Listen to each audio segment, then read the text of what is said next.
You can all join palms. And repeat after me. I take refuge in the Buddha. I take refuge in the Buddha. I take refuge in the Dharma. I take refuge in the Dharma. I take refuge in the Sangha. I take refuge in the Sangha. Keeping the palms joined.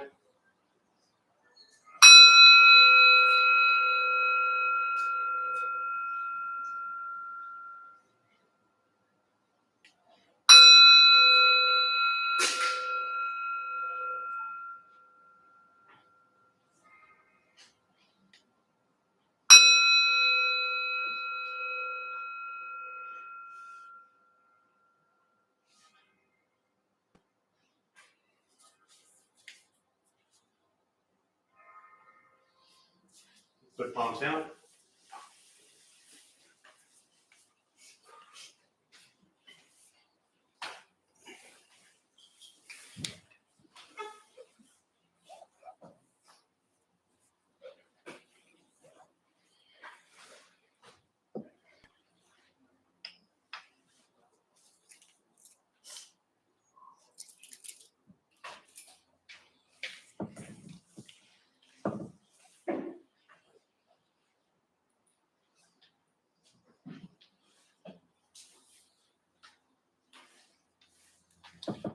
All right, good morning, everybody.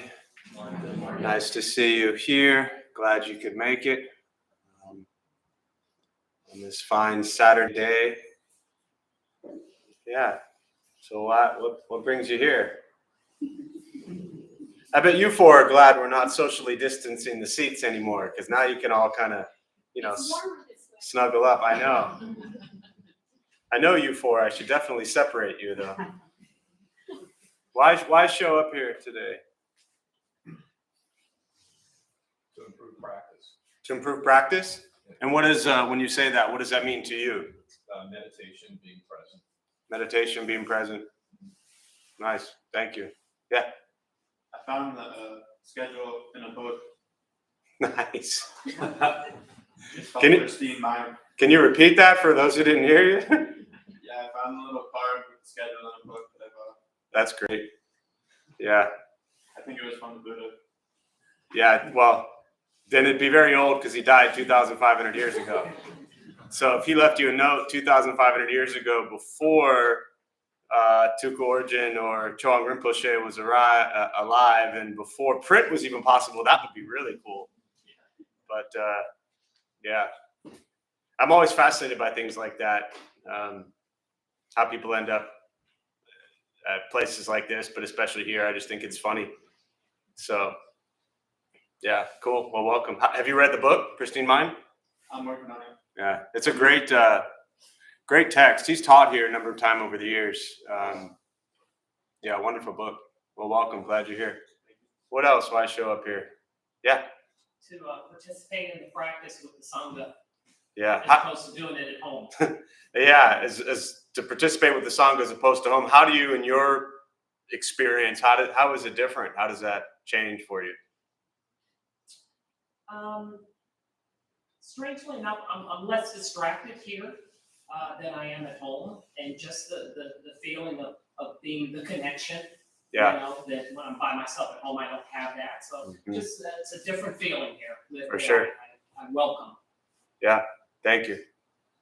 What else? One more. Why show up? Yeah. Nothing sets an intention of planning my day around going to the temple. Yeah. So nothing sets your intention like planning the day around going to the temple. It's a good way to start things. I mean, it's all downhill after here. That's the bad news. But yeah, it's a good way to start things. I mean, I know personally for me, when I first started on this path, going to the temple in 2003, I just every single day I woke up, that was the first thing I did. I had to go there because I didn't trust myself in what I would do if I didn't go there first. So at least what I hear you saying, very similar way, that if I went there first, it put my mind in the right space. And then everything I did after that was much better than it would have been if I hadn't gone there. So yeah, I think that's really beautiful to recognize that as we begin each day. Obviously, you're not, I mean, you're all welcome to, but you're not all just going to like wake up and immediately come here. But as you begin each day, think about how you spend those first few minutes, that first 30 minutes, the first hour, because that time when you first wake up really does set the tone and the intention for what follows. And that time is really precious. If you wake up and you're in a good mood, that might last for 20 minutes or more if you're lucky. If you wake up and you're in a bad mood, then, that might last for 8 hours. But set your mind straight and in whatever way that works for you. But I do think that intention setting first thing in the morning is super important. So, all right, I appreciate you all sharing. Did you? I think you had your hand up. Yeah, I saw it quickly. Add a little discipline and intention throughout the day. Yeah, discipline and intention. Clear out your mind and then set a better intention, I guess. Starting from there. Yeah, for sure. Do you sit each day at home, like when you don't come here? How's that practice? I wish I did. Yeah. I wish I did. Yes. What do you think stops you? I mean, I don't need all the details, but like, what do you think stops you? It's just wake up and think about throughout the day everything that's coming, and Yeah. I can get myself for a little bit, and Yeah. just calm me down and just set that intention. Yeah. Yeah. What if you drew like a little picture of,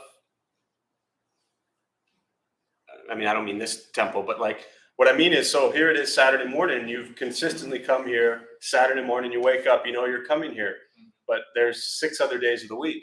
Yes. This requires you getting up, leaving the house, getting in whatever means of transportation. Maybe you walked, maybe you flew, who knows how you got here. But there were a lot of steps that required for you to get here, right? Correct. So how could we create that same concept the other 6 days of the week? Because that's actually easier. Harder to discipline the mind around that practice, but there's a lot less things you actually have to do to start your day at home sitting. You have to do a lot of stuff to get here. Yeah. Right? There, you just had to roll out of bed. And maybe that's part of the problem, right? So, but once you get out of bed, then start thinking about, okay, where is the corner that I'm going to sit? And make that my little sacred space for the next 20 minutes, right? And I think when you begin to add that into your life, then you recognize that it's not about coming here or going to your yoga studio or going to anywhere. It's about creating that sacred, safe space that really is in your mind and in your heart everywhere you are. And places like this exist just to kind of get you started with that and understanding that. But then we want to try to bring that into, our own space, our own lives at home. So, all right. Thank you all for sharing that. We'll start with the meditation practice for those who are joining virtually. All of our millions of followers, glad you're here. Feel free to say hello and good morning. Type. There's a chat box somewhere on the screen there. So feel free to chime in as you wish. A couple things to tell you before we begin. Nothing's going to happen to you. You're not going to float away. You're not going to have any mystical, magical experiences. The mind that races all day long is not going to shut off. Don't judge your practice, meaning don't ask yourself, is this working or not working? Are you doing it right or wrong? We're just going to sit. We're going to breathe. You're going to hear sounds inside, sounds outside. This is life. Life is filled with chaos. And this practice is learning to get quiet and still within all of the chaos. Posture, you do want to be comfortable if you're on a cushion. Often it helps slide into the front third. Pushing the stomach forward allows the back to straighten. If you're on a bench or a chair, or however you are seated, same thing, just relaxing the shoulders, sitting upright, hands are on the knees or lap, whatever's comfortable. If you need to move, simply move. If you need to scratch your arm, simply scratch your arm and return to stillness. Movement doesn't make you a bad meditator, just means you need to move. I will guide us as we begin, and we'll settle into a little bit of silence. Most important with this practice, do not expect anything. We're just going to sit and breathe.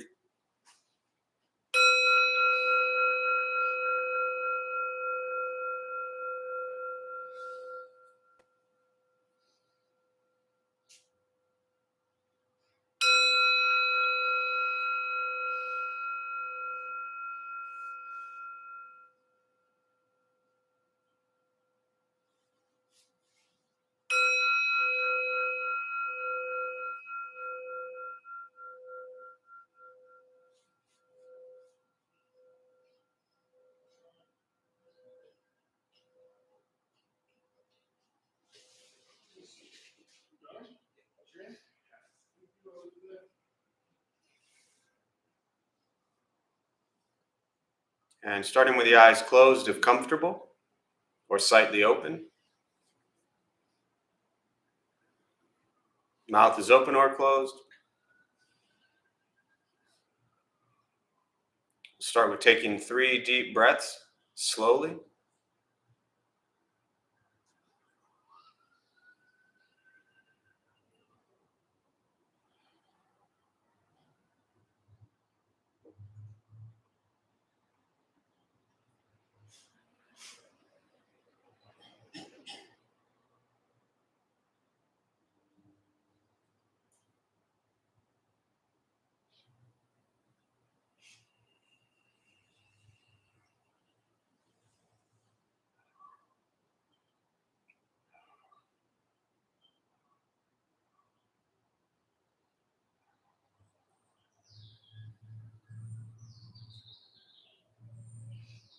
And eventually, settle into a natural rhythm of the breath.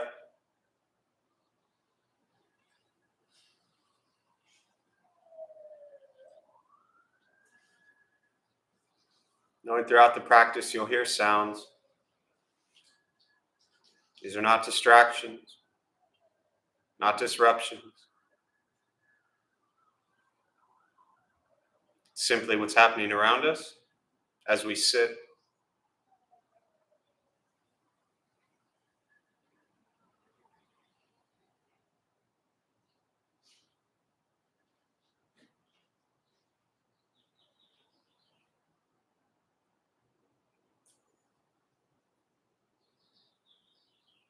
Noticing the mind as it wanders, jumping from thought to thought.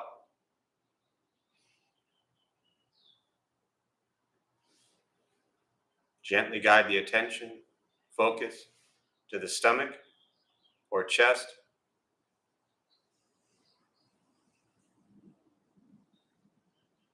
Breathing in, feel them rise.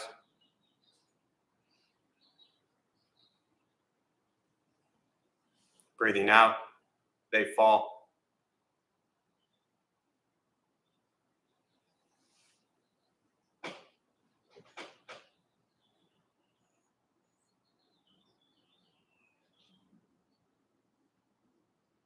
Simply continue this practice,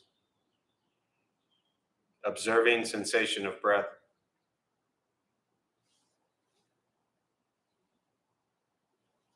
Expecting nothing but to sit and breathe.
And as the mind wanders,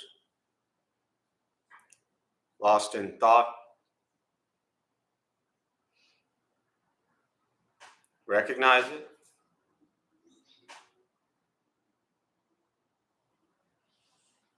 Release that thought. Return attention, focus to the breath.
Where's your mind?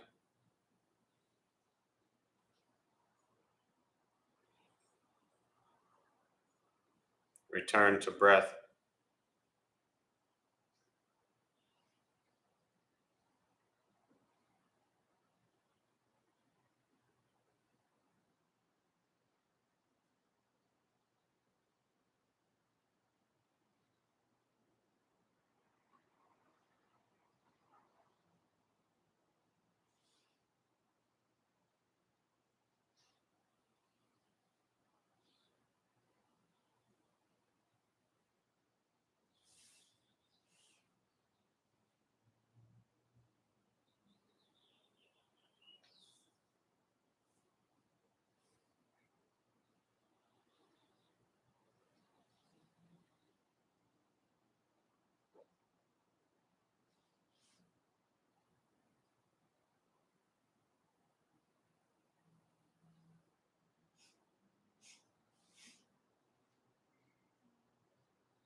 letting go of expectations,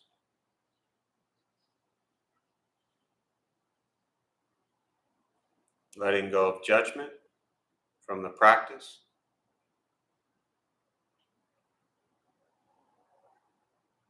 just sitting, breathing.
Keeping the mind alert,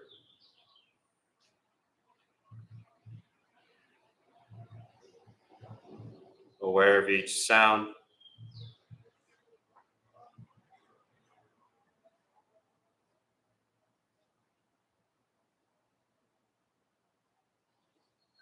each thought,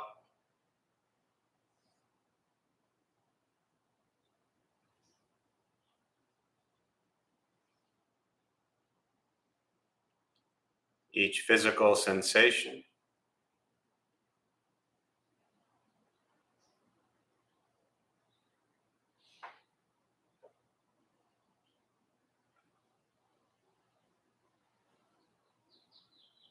Yet concerned with nothing but sitting, breathing.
And with the body still, rested,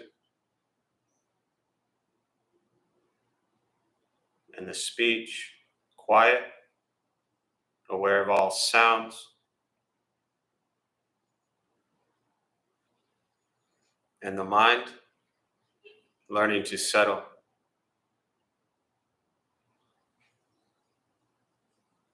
Know what it's like to just sit and breathe.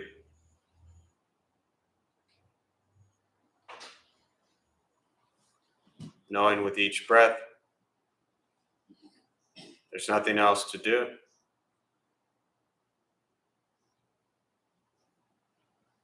Nowhere else to go.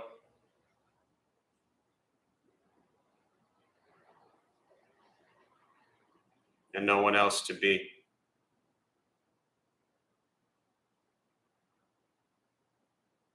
Everything beautiful, exactly as it is. Sitting, breathing.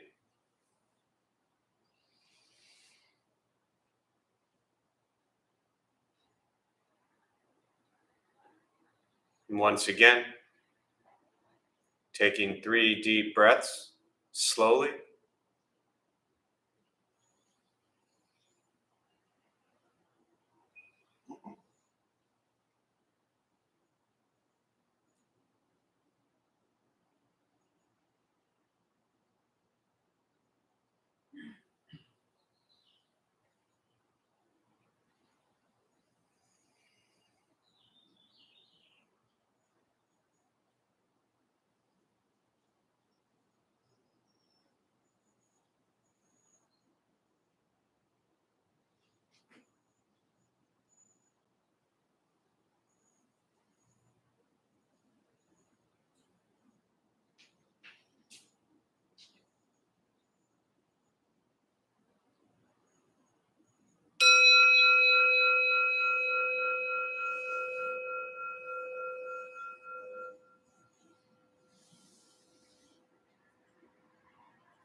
And as you slowly open the eyes,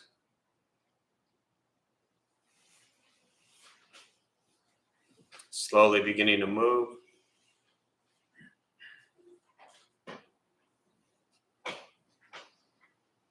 And most important, with the practice of meditation, is to recognize how you feel now, immediately after.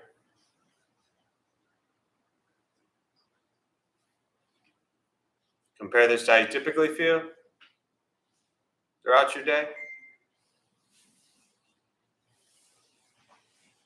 Recognize the difference, if there is one.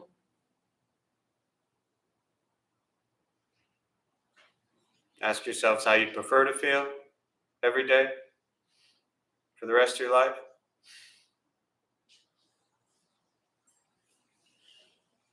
And realize however you feel now, if it's quiet, calm, and still, or a busy mind, racing mind, whatever you're sitting with at this moment, has nothing to do with anything I said. It's nothing to do with how we sit and hold the hands or cross the legs. It's nothing to do with the sounds around us or anything else for that matter. It's everything to do with your own mind, your own mind's reaction to an external condition. This is what the Buddha called pratitya samuppada, means dependent origination. This is the basis of the Buddha's awakening. The word Buddha simply means awakened. He was a human being, no different than any one of us, who began to understand why he suffered, why he got angry, sad, depressed, stressed, anxious. He began to understand the causal relationship of all phenomena. And what that means very simply for all of us, regardless of where you come from or what you believe in and where you think you're going, your whole life is filled with things that happen. You react. More stuff happens, more reactions. That's it. This practice is simply learning what it's like to respond to something quietly, peacefully, still. Because for most of us, the way you responded to the last 20 minutes is quite different from how you respond to everything else that's happening throughout your day. And so all we're working on is closing the gap to where the way you feel now is closer to how you feel always. Just as driven, motivated, productive, successful, whatever that means to you in your respective lives. But with a mind that's steady, clear, focused, distracted by nothing, disturbed by no one. It's not an easy practice. It's not necessarily fun. Meditation is not an escape, as often people think it is. If your life is a crazy, hectic, stressed out mess, meditation won't fix that. It'd be nice if it did, but it doesn't. It helps you become aware of the fact that your life is a crazy, hectic, stressed out mess, so you can then begin to make changes in your life. Meditation is simply direct perception into the present moment. And as the Buddha taught, that present moment is often pleasant, unpleasant, or neutral. And this practice is simply becoming aware of that. The awareness of the present moment. And the present moment occurs over and over and over again. Every moment for your entire life. And very rarely do we spend any time there. Because we're too busy thinking about the past, what happened this morning, yesterday, 12 years ago, when we were 6. And after you spend years pondering and processing all of that, then we jump to what's going to happen later today, tomorrow, next month, next year, the rest of our lives. So we spend so much time wrapped up in the past and in the future. And very often that's because we have an aversion to the present moment. Now, if we can learn to just be with the present moment, not judge it, not try to fix it, not try to escape from it, not try to run from it, but just sit with it, your life will drastically change. But as many of you have already said this morning, the word, it is a practice. It's not a quick fix. It doesn't just happen overnight. It's not a 6-week course that all of a sudden your life is drastically better. I often say, in fact, for those who are maybe newer to Buddhist practice, that at the beginning, it actually makes your life harder and more challenging. Because it's easy to roam around being greedy, angry, and ignorant all day long. Many of us, maybe not you, but some of us got really good at that. We're just used to being greedy, angry, ignorant people. No offense to all the enlightened folks in the room. So having to actually change yourself and having to live with a practice of generosity and compassion and wisdom, that's hard work. And the first step is looking in the mirror and recognizing, like, wow, maybe I'm not nearly as good as I thought I was. Maybe I'm not nearly as wise as I thought I was. Maybe I'm not nearly as compassionate as I think I am. Maybe I'm not nearly as enlightened as I project myself to be, or that I want others to think of me. This Buddhist practice and spiritual journey can be really confusing at times, because it is really about recognizing the ego, not destroying it, not shattering it, not getting rid of it. Good luck doing any of that. But recognizing it. And very often on the spiritual journey, we tend to fall into this place of like, oh, I've gone beyond my ego. Well, that's quite a large ego to say that. So recognize your ego on this path and on this practice. And just continue to practice. It's not about being better than anybody else. It's not about being the best Buddhist. It's not a game to win. It's just about daily practice of kindness and compassion towards self and others.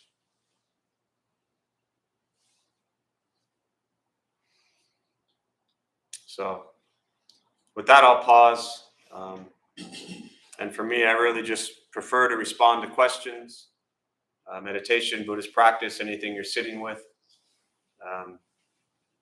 And again, for those of you joining from home or wherever you are, glad you're here.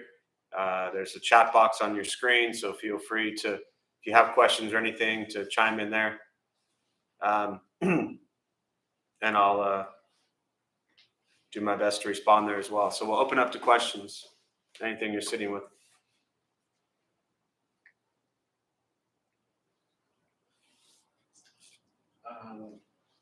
There's a couple of thoughts or questions that come up when you give the spiel you just gave. Now I'm trying to remember. So when you mentioned, after the meditation, like whatever you experienced for the last 20 minutes has nothing to do with what you said, how you're sitting, anything around you, etc. But then you also say something about our mind responding to external conditions. Mm-hmm. Because it seems like, well, in my head,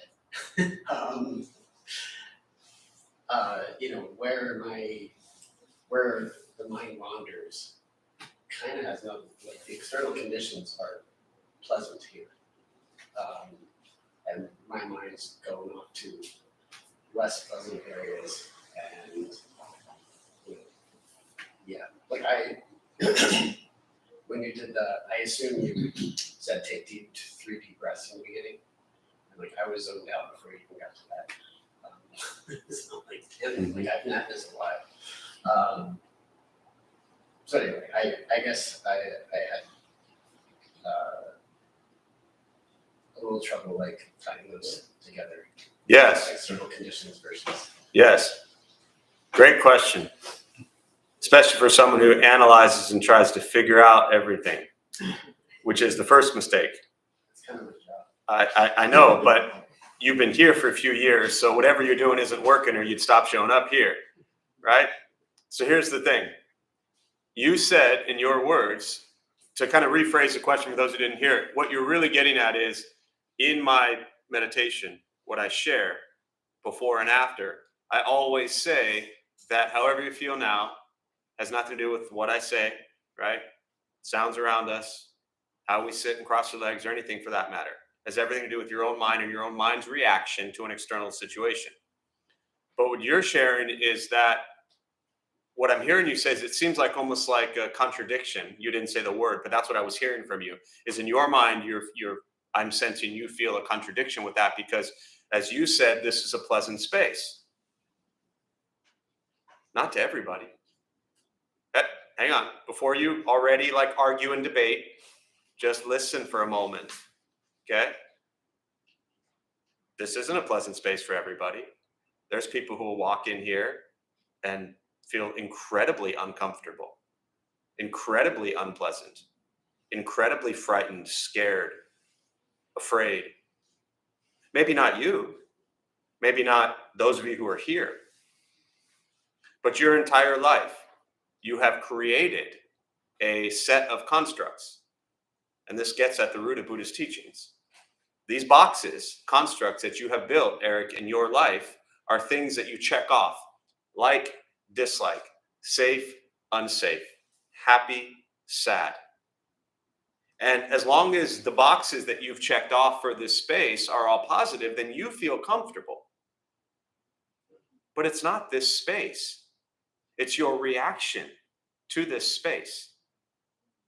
This is what I want you to understand. And if you don't understand that, you're going to have a really hard time with this practice, because then you're going to spend your entire life trying to create a perfect environment. Every environment is perfect. And it's also terrible. Meaning, whatever labels we put on an external environment, person, place, or thing, is absolutely meaningless and an illusion. This is the Buddhist teachings on emptiness. We give things meaning. You give this place a positive meaning. You are reacting to this in a positive manner. There are people, when we first moved here after being downtown for 10 years, you know what we didn't have in the downtown temple for 10 years? Take a guess. Well, we didn't have parking either, but that's not where I'm Good answer, but not where I was going. Quiet? Well, yeah, we were at Second and Market, so it was rarely quiet. Great guesses, actually. We should play this game for a while. What else? What did not? Did you have all the Buddha statues? We had one. Great guesses. We didn't have pews. You know how many people when we moved here walked in and were frightened by pews? And they had to eventually, if they chose to, learn to be comfortable with the pew. The problem isn't the pew. That's just a piece of wood with some felt on it. That's all it is. But in that pew is a lot of meaning to individuals and how you assign it and your childhood and what it reminds you of and what it brings up.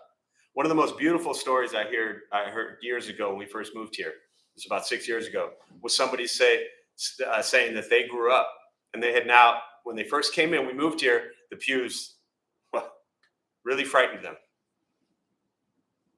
And then they spent, 6 months settling in, and they'd been downtown for years.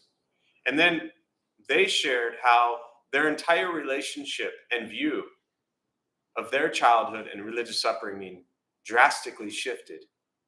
Because you know what they loved sitting in now? The pews. The problem ain't the pews, folks. Nor is the beauty the pews. It's your reaction to it. Other questions? Yeah. So when you're meditating, you can be reactive to outside situations, but I'm often reactive to a thought that's internal, and then I go with that. No different. Right. Same thing. Yeah. Outside situations, a thought, they're no different between the two. Because the outside situation only exists because you have a what about it. Thought. Same thing. Outside noises. Let me finish this thought before I love the hands, but hang on. Outside noises. There's very few teachings by Suzuki Roshi of video. And there's a really cool old YouTube video, a film on YouTube of him actually talking. I mean, like at San Francisco Zen Center. And it's the difference between noise and sound. And he's talking about birds chirping. Right? Noise, when you hear the word noise, what does that mean to you? It's a negative connotation. Sounds? Positive or neutral. Chirping birds? Unless you hate birds. Running water? Depends. Maybe you got to pee. So, but the point is, these are just external things, sounds. We react to them. Now, yes, back to your question, Eric, the intention behind building temples and sacred spaces is to create an environment where people feel safe, comfortable, where they can open up and share and feel vulnerable and things like that. That's critical. And people don't build places like this to make you miserable. They build them with that intention in mind. But we can't be foolish enough to think that the way people create these spaces is going to work for everybody. It's not. So over here, and then we'll go there. Yeah, go ahead. Just have a thought on this, the external condition of what your mind's reacting to any perfect space, Mm-hmm. Beautiful space. Is that, for me, I sit in a chair hunched all day. What did you say? You sit in a chair? A chair hunched all day. Oh, hunched, yeah. I go home and play video games. And then I come here and I sit up straight for the first 10 minutes, meditate. My back really hurts. Gee. And it's like, I'm sitting here in this perfect space, I'm doing the right thing. Yeah. And my back begins reacting to the external situation. I've been sitting hunched for the last 7 days. And so, even if we're in the current moment is as pleasant as it is, there's a lot of external things that still react. Totally. And we bring in, your comment about, for those who didn't hear it virtually, you spend a lot of time at your desk, hunched over in a chair, working, and then playing video games and hunched over. And then you come here and you're sitting up straight, and all of a sudden your back hurts. Well, this place didn't hurt your back. It's just a reflection on the fact that 6 days of the week, you're sitting with terrible posture. And, for 20 minutes, a couple times a week, your posture is solid. So what I'm getting at is when you play video games, you need better posture. Start there. Yeah. Make that video game, that's your meditative practice. Attention, focus, concentration. Sit up mindfully, proper posture, meditative position, and just game on. Yeah. Me? Yeah. I have 2 questions. Do you think we're the same person that we were yesterday? I don't even think you're the same person that you are now. My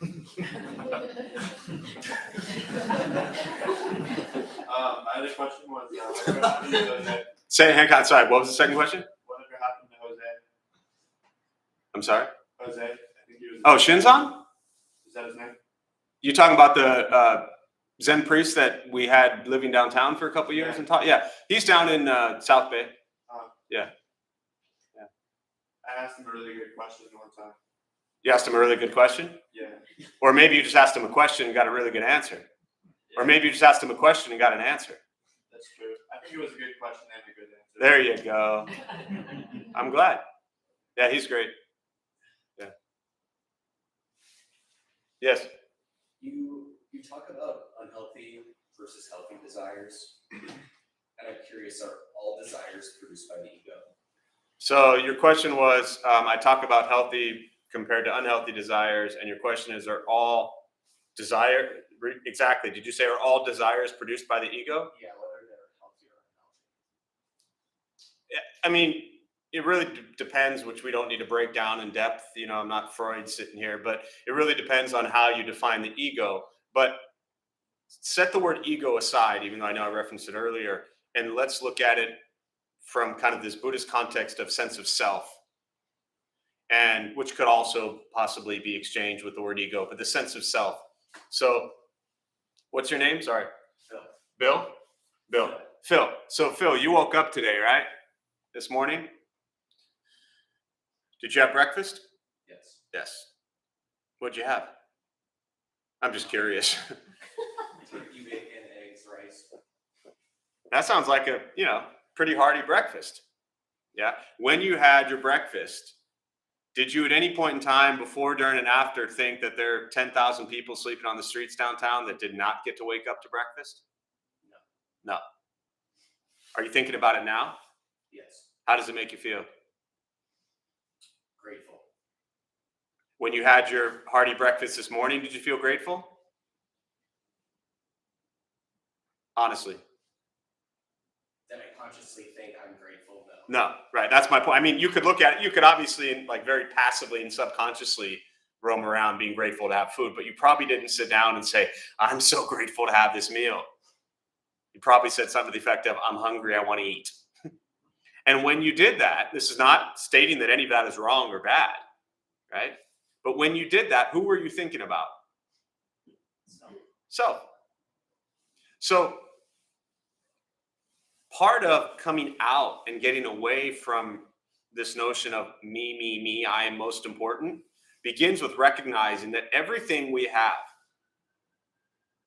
is something we should be grateful for, because there are millions of people all over the world that don't have it. So I'll get to your question eventually, but I want to start here. So much of our suffering, as the Buddha taught, exists because of our craving and desire.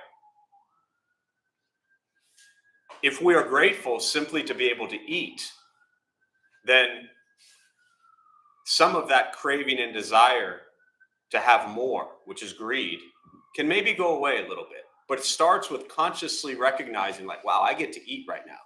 You know, a lot of Buddhist temples, monasteries, life I come from, before every meal, you say a prayer, which is extending gratitude and appreciation, in essence, extending gratitude and appreciation for that food you're about to eat and to all of the people that made that possible.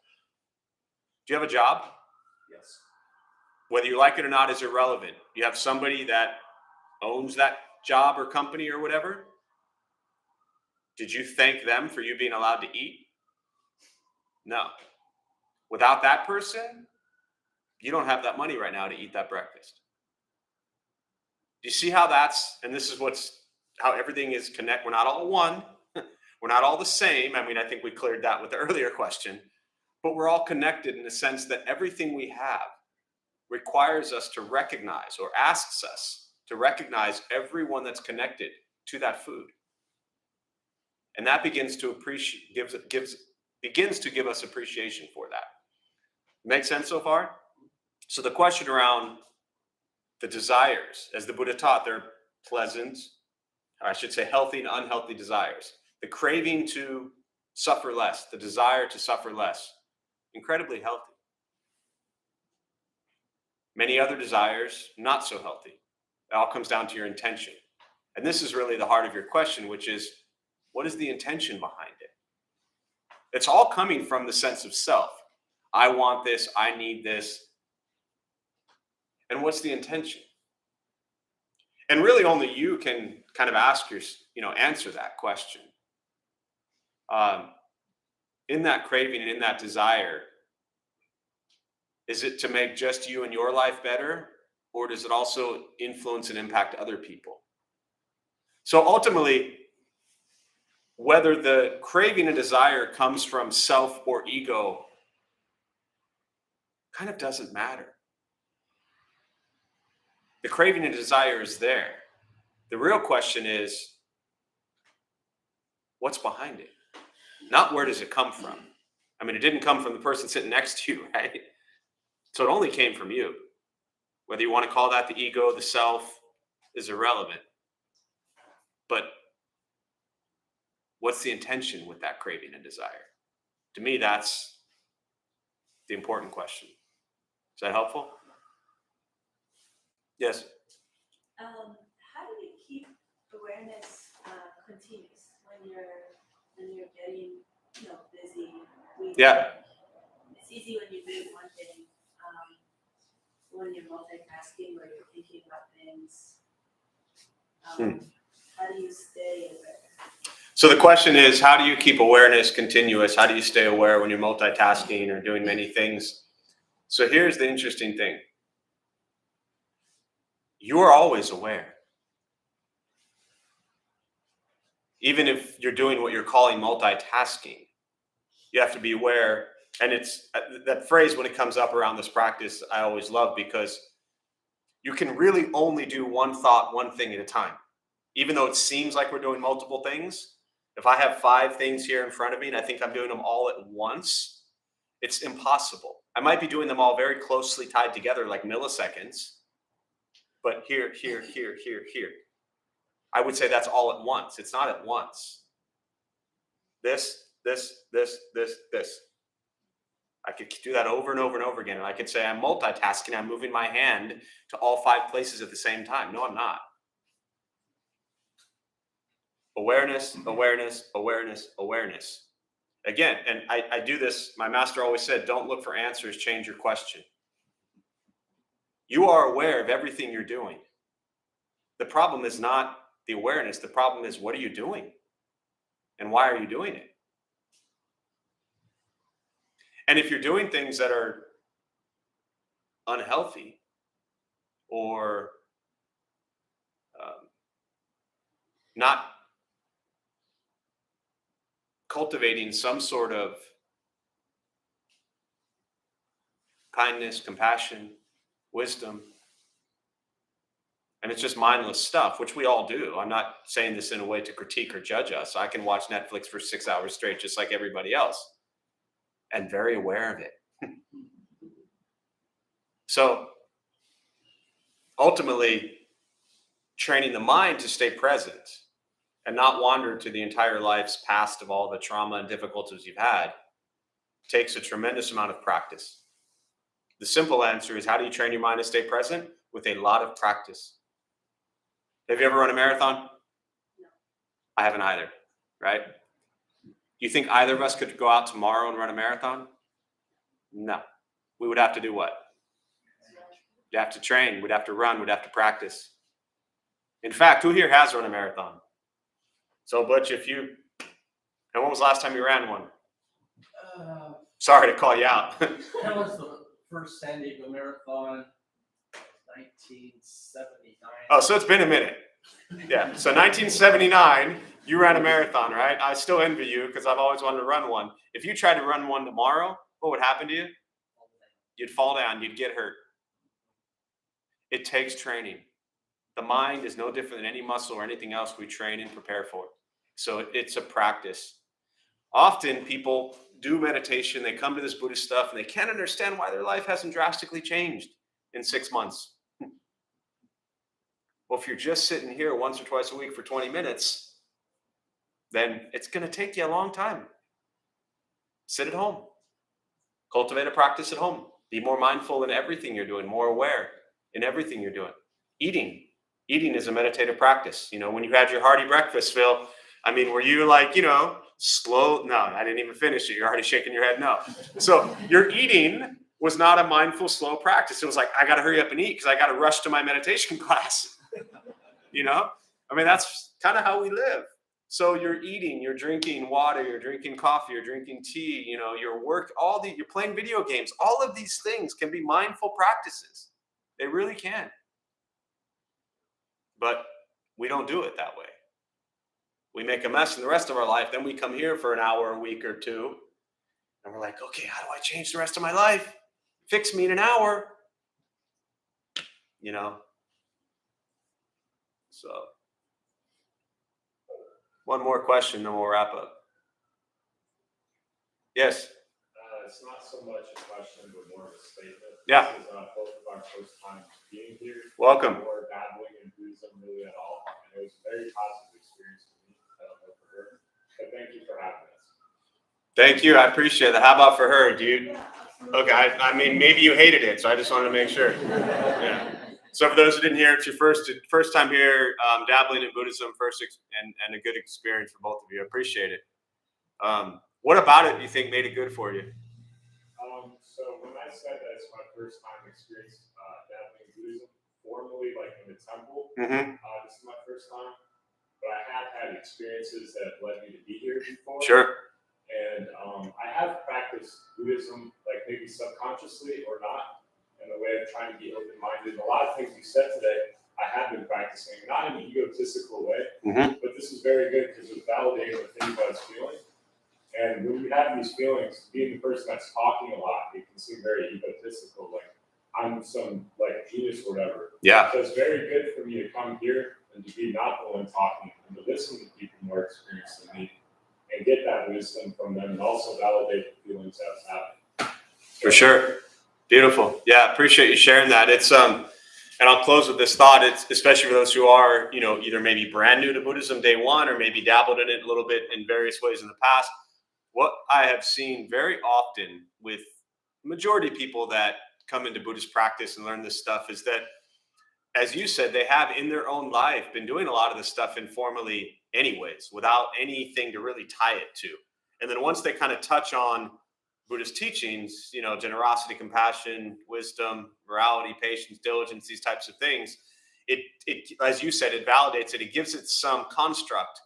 Meaning, oh yeah, these are the things that I'm already putting into my life. These are things on a spiritual journey I'm already working on. And then the practice is to shatter all of those constructs whatsoever and just be nice to people, So yeah, that's great. And welcome. Thank you. Yeah. We could all turn around, and the way you're sitting right there, like you could literally be me right now leading this class if we were all just facing you. So if you sit there next week, we'll all just turn it. What's your name? Dolly. So Dolly will lead us next week from right there. Thanks all. All right, so we'll join palms as we close. May the benefit of this practice be shared with all beings in all directions. May all be at peace. May all be free from suffering. May any merit gained from this practice be transferred to Venerable Master Xing Yun during his time of rebirth.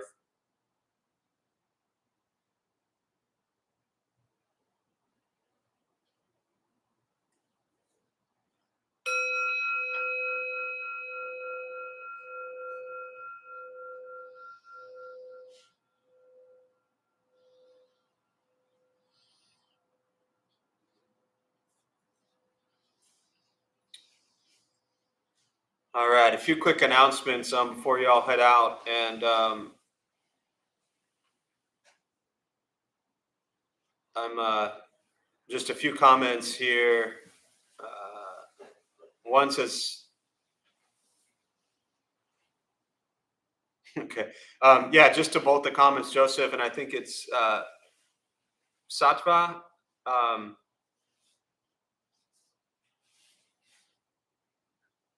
Yeah, you're always welcome. Just show up. I think someone made a comment about feeling uneasy about going to a temple for the first time. It can always be a little scary, a little daunting, showing up at a place for the first time. But I promise you, everybody here is just as messed up as you are. So just show up and you'll be good. So I appreciate you sharing that.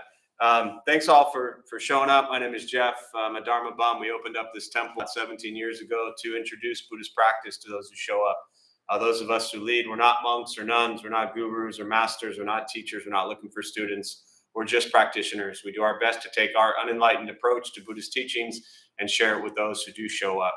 Every night we have different practices going on with different people leading from a different Buddhist tradition. We have a large recovery sangha, so anyone battling addiction, drugs, alcohol, whatever your addiction may be, that meets a few times a week. We have a family sangha, meets once a month, parents, kids, toddlers, and teens. So there's always something going on. Other than that, we have a relatively newer thing this year. We have a social sangha group, which has been really beautiful. We had our first event in January last month, and a bunch of people met out at the Crestridge Ecological.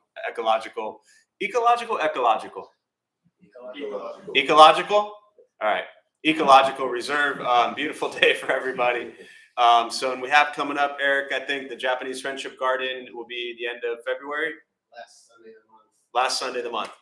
Yeah, 2 p.m. if you want to meet us there, or 1:30 if you want to carpool.